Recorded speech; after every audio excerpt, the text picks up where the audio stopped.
अस्सलाम वालेकुम। अगले कई लेक्चर थे, उन लेक्चरों के अंदर हमने आयनाइजेशन एनर्जी को देखा था। आयनाइजेशन एनर्जी क्या होती है, और आज का जो हमारा टॉपिक है वो है इलेक्ट्रॉन एफिनिटी के बारे में। इलेक्ट्रॉन एफिनिटी क्या होती है? इलेक्ट्रॉन एफिनिटी जो होती है वो आयनाइजेशन एनर्जी के उलट होती है, ठीक है। तो उससे पहले मैं आप दोस्तों से अर्ज़ करूँगा कि आप लोग मेरे चैनल को क्या कर दो, सब्सक्राइब कर दो और बेल के आइकन को क्या कर दो, प्रेस कर दो, ताकि जो लेटेस्ट अपडेट है वो आप दोस्तों तक वक्त के साथ साथ आती रहे, ठीक है। तो सबसे पहले जो चैप्टर है वो ये मॉडर्न पीरियोडिक टेबल का चैप्टर है, उसको हम डिस्कस कर रहे हैं। मॉडर्न पीरियोडिक टेबल का जो चैप्टर है, उस चैप्टर के अंदर हमारा जो टॉपिक है वो टॉपिक है मॉडर्न पीरियोडिक टेबल के अंदर है वो इलेक्ट्रॉन एफिनिटी, यानी इलेक्ट्रॉन लव, जिसको इलेक्ट्रॉन लव कहते हैं, ठीक है। उससे पहले जो है वो आप लोग मेरे चैनल को क्या कर दो, सब्सक्राइब कर दो, ठीक है। इलेक्ट्रॉन एफिनिटी किसे कहते हैं? Electron affinity, the minimum amount of energy required is released when electron is added outermost shell to form cation are called electron affinity. Electron affinity से ये मुराद है कि इतनी अमाउंट ऑफ एनर्जी, जब हम किसी भी एटम के अंदर इलेक्ट्रॉन को ऐड कर रहे हैं तो उससे पहले हम एटम की एनर्जी को रिलीज़ करेंगे, तो कम से कम इतनी एनर्जी होनी चाहिए कि हम एटम की एनर्जी को रिलीज़ करके इलेक्ट्रॉन को किसी भी एटम के अंदर इजेक्ट कर सकें। उसको हम इलेक्ट्रॉन एफिनिटी कहते हैं। क्या कहते हैं? Electron affinity. जैसे ये मिसाल के तौर पर कोई भी क्या एटम है, ठीक है। इस एटम के अंदर क्या होते हैं? शेल होते हैं। इस एटम के अंदर क्या होते हैं? शेल्स होते हैं, ठीक है। सबसे जो लास्ट वाला शेल होता है उसको हम लोग क्या कहते हैं? Valence shell. कम से कम हमें इतनी एनर्जी चाहिए, कम से कम हमारे पास इतनी एनर्जी होनी चाहिए कि जो सिस्टम है उसकी एनर्जी को हम कम कर सकें और उस इलेक्ट्रॉन को हम क्या कर सकें, उस एटम के अंदर ऐड कर सकें। उसको हम लोग इलेक्ट्रॉन एफिनिटी कहते हैं। The minimum amount of energy is release, कम से कम इतनी एनर्जी हमें रिलीज़ करनी चाहिए किसी भी इलेक्ट्रॉन को वैलेंस शेल के अंदर ऐड करें, उसको हम इलेक्ट्रॉन एफिनिटी कहते हैं, ठीक है। क्या कहते हैं? इलेक्ट्रॉन एफिनिटी कहते हैं, ठीक है। जिस तरह हमने ये इलेक्ट्रॉन जो है इसको इलेक्ट्रॉन को इस एटम के अंदर ऐड कर दिया, इसके लिए जो एनर्जी रिलीज़ हुई उसको हम लोग क्या कहते हैं? इलेक्ट्रॉन एफिनिटी कहते हैं, ठीक है। ये इलेक्ट्रॉन एफिनिटी जो है वो आयनाइजेशन एनर्जी के क्या उलट है, ठीक है। फिर उसके बाद आते हैं कि the minimum amount of energy, कहने का मतलब है कि कम से कम इतनी एनर्जी हमें रिलीज़ करनी चाहिए, is release when electron is added outer most shell to form cation called electron affinity. Electron कम से कम हमें इतनी एनर्जी चाहिए जब हम किसी भी वैलेंस शेल के अंदर इलेक्ट्रॉन को ऐड कर रहे हैं तो हमें इतनी एनर्जी रिलीज़ करनी चाहिए, ठीक है, ताकि जिससे इलेक्ट्रॉन जो है वो एटम के अंदर ऐड हो सके, ठीक है। फिर उसके बाद सबसे पहले एक चीज़ होती है कैटायन होती है और एक होती है एनायन होती है, ठीक है। सबसे पहले आयन क्या होती है? आयन कहते हैं कि जैसे मिसाल के तौर पर कोई भी एटम है, ठीक है। इस एटम के ऊपर पॉजिटिव या नेगेटिव चार्ज आ जाए उसको हम क्या कहते हैं? आयन कहते हैं। आयन कहते हैं कि किसी भी एटम के ऊपर जिस तरह से ये जो मिसाल के तौर पर एटम है इसके ऊपर पॉजिटिव चार्ज है, किसी भी एटम के ऊपर जब पॉजिटिव चार्ज आ जाए तो उसे हम क्या कहते हैं? कैटायन कहते हैं। क्या कहते हैं? कैटायन कहते हैं। या किसी भी एटम के ऊपर नेगेटिव चार्ज आ जाए उसे हम एनायन कहते हैं। किसी भी एटम के ऊपर पॉजिटिव या नेगेटिव चार्ज का आना, इसको हम लोग क्या कहते हैं? आयन कहते हैं। क्या कहते हैं? आयन कहते हैं। क्या कहते हैं? आयन। आयन से यह मुराद है कि किसी भी एटम के ऊपर पॉजिटिव और नेगेटिव चार्ज का आना, इसको हम लोग क्या कहते हैं? आयन कहते हैं, ठीक है। अब किसी भी एटम के ऊपर अगर पॉजिटिव चार्ज आ जाए, क्या आ जाए? या कोई भी एटम है इसके ऊपर पॉजिटिव चार्ज आ जाए, पॉजिटिव चार्ज से ये मुराद है कि इलेक्ट्रॉन की कमी है। किसी भी एटम के पास जब इलेक्ट्रॉन की कमी हो तो उस पर पॉजिटिव चार्ज आ जाएगा। जब किसी भी एटम के पास अगले इलेक्ट्रॉन पड़े हुए एक इलेक्ट्रॉन और आ जाए तो उसको हम लोग क्या कहते हैं? एनायन कहते हैं, यानी नेगेटिव चार्ज कहते हैं। यानी नेगेटिव चार्ज आ जाए तो उसको हम क्या कहते हैं? एनायन कहते हैं। क्या कहते हैं? एनायन। यानी किसी भी एटम के ऊपर पॉजिटिव चार्ज का आना कैटायन या किसी भी एटम के ऊपर नेगेटिव चार्ज का आना एनायन कहते हैं, ठीक है। समझ को बात को। तो इससे मुराद है कि जब ये मिसाल के तौर पर ये क्लोरीन का एटम है, किसको एटम है? क्लोरीन के एटम।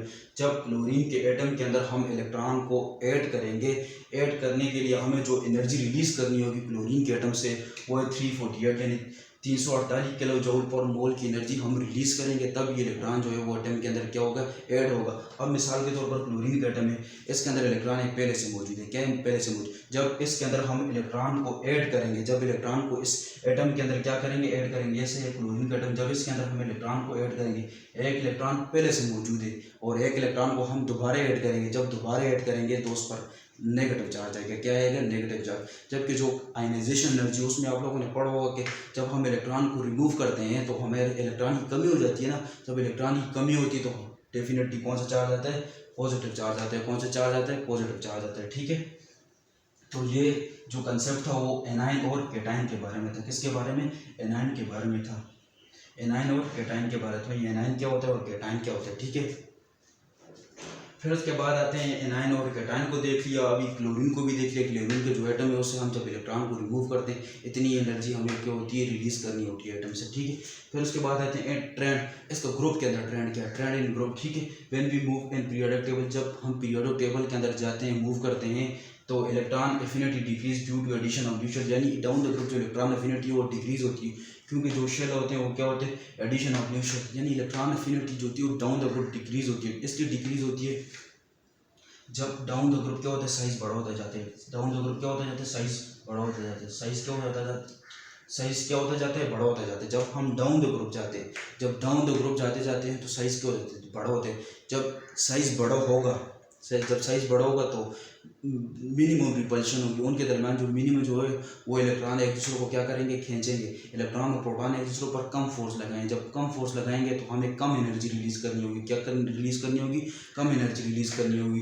तो कहने का मतलब ये है कि हम as we move down the group, इस तरह हम डाउन द ग्रुप जाते हैं। जब हम डाउन द ग्रुप जाते हैं, क्या जाते हैं, डाउन द ग्रुप, जब हम डाउन द ग्रुप जाते हैं तो इलेक्ट्रॉन एफिनिटी हमारे पास डिक्रीज होती है। इसलिए डिक्रीज होती है क्योंकि साइज क्या है, हमारे पास साइज बड़ा होता है। जब साइज बड़ा होता है इलेक्ट्रॉन और प्रोटॉन एक दूसरे पर कम फोर्स लगाते हैं। जब कम फोर्स लगाते हैं तो फिर हमें कम एनर्जी रिलीज करनी होती है। कितनी एनर्जी रिलीज करनी होती है, कम एनर्जी रिलीज करनी होती है, ठीक है। तो ये है कि जब हम डाउन द ग्रुप जाते हैं तो एनर्जी हमें कम रिलीज करनी होती है, ठीक है। फिर उसके बाद आते हैं, जिस तरह देखो हाइड्रोजन आ गया, लिथियम आ गया, सोडियम आ गया, पोटेशियम आ गया, यानी हाइड्रोजन, लिथियम जो है उसके अंदर जो अट्रैक्शन है, न्यूक्लियर की अट्रैक्शन जो है इलेक्ट्रॉन और प्रोटॉन की ज़्यादा है, क्योंकि साइज समाल है। फिर एज जिस तरह डाउन द ग्रुप आते जाते हैं साइज बड़ा होगा, जब साइज बड़ा होगा तो उनके दरमियान अट्रैक्शन और रिपल्शन कम होती है, तो फिर आयनाइजेशन एनर्जी भी हमारे पास क्या होती है, कम होती है। तो कहने का मतलब ये है कि ionization sorry electron affinity directly proportional to ionization, electron affinity directly proportional to atomic size, यानी जितना साइज बड़ा होगा इतनी इलेक्ट्रॉन एफिनिटी जो होगी वो क्या होगी, वो हमारे पास समाल होती जाएगी, यानी कम होती जाएगी। आयनाइजेशन एनर्जी का भी इसके साथ ये ताल्लुक था, जब आयनाइजेशन एनर्जी ज़्यादा हो रही थी साइज भी ज़्यादा हो रहा था। तो ये भी इसके साथ भी इसका क्या डायरेक्ट रिलेशन है, ठीक है। फिर उसके बाद आते हैं हमारा जो ट्रेंड है, ट्रेंड के अंदर जो हम किसको देखते हैं, ट्रेंड के अंदर आते हैं। फिर ट्रेंड के अंदर हम लोग देखते हैं ट्रेंड इन पीरियड, यानी पीरियड के अंदर इसका क्या ट्रेंड है, ठीक है। When we move in periodic table electron affinity increase, यानी ये कि जब हम पीरियड के अंदर मूव करते हैं इलेक्ट्रॉन एफिनिटी जो है वो इंक्रीज हो रही है। क्यों इंक्रीज हो रही है, क्योंकि लेफ्ट टू राइट हम जाते जाते हैं तो इलेक्ट्रॉनिक शेल ज़्यादा, जब इलेक्ट्रॉनिक शेल ज़्यादा होंगे, यानी जब लेफ्ट टू राइट जाते जाते हैं इलेक्ट्रॉनिक शेल क्या होते जाते हैं, ज़्यादा हो जाते हैं, यानी इलेक्ट्रॉन और प्रोटॉन जो है वो ज़्यादा होते जाते हैं। जब इलेक्ट्रॉन और प्रोटॉन ज़्यादा होंगे, ज़्यादा फोर्स लगाएंगे एक दूसरे को खींचने के लिए। फिर जब हमें ज़्यादा एनर्जी रिलीज़ करनी होगी, कितनी एनर्जी रिलीज़ करनी होगी, ज़्यादा एनर्जी। जब हम एनर्जी रिलीज़ ज़्यादा करेंगे तो इलेक्ट्रॉन एफिनिटी से ये मुराद है कि हम जब एटम से इलेक्ट्रॉन को निकालेंगे तो एनर्जी रिलीज़ करेंगे, फिर हमें ज़्यादा एनर्जी चाहिए होगी रिलीज़ करने के लिए, ज़्यादा एनर्जी रिलीज़ करेंगे। तो कहने का मतलब ये कि electron affinity left to right क्या होती है, इंक्रीज होती है। क्या इंक्रीज होती है, इंक्रीज होती है, ठीक है। इलेक्ट्रॉन एफिनिटी और आयनाइजेशन एनर्जी जो है ये एक दूसरे के उलट है, लेकिन जो ट्रेंड है वो बिल्कुल सेम है, ठीक है।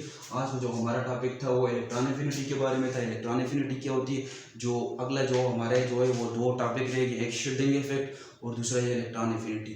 शिल्डिंग इफेक्ट और इलेक्ट्रॉन एफिनिटी से पहले मैं जो है एमसीक्यू जो चैप्टर के हैं वो एमसीक्यूज़ को डिस्कस करेंगे, तो वो एमसीक्यूज़ हो जाएं, ताकि एमसीक्यूज़ के अंदर जो कंसेप्ट है, जो टॉपिक हमने पढ़ाए हैं वही बोर्ड के पेपर में आते होते हैं, ठीक है। तो अपना ख्याल रखिएगा। अस्सलाम वालेकुम वरहमतुल्लाहि वबरकातुहू।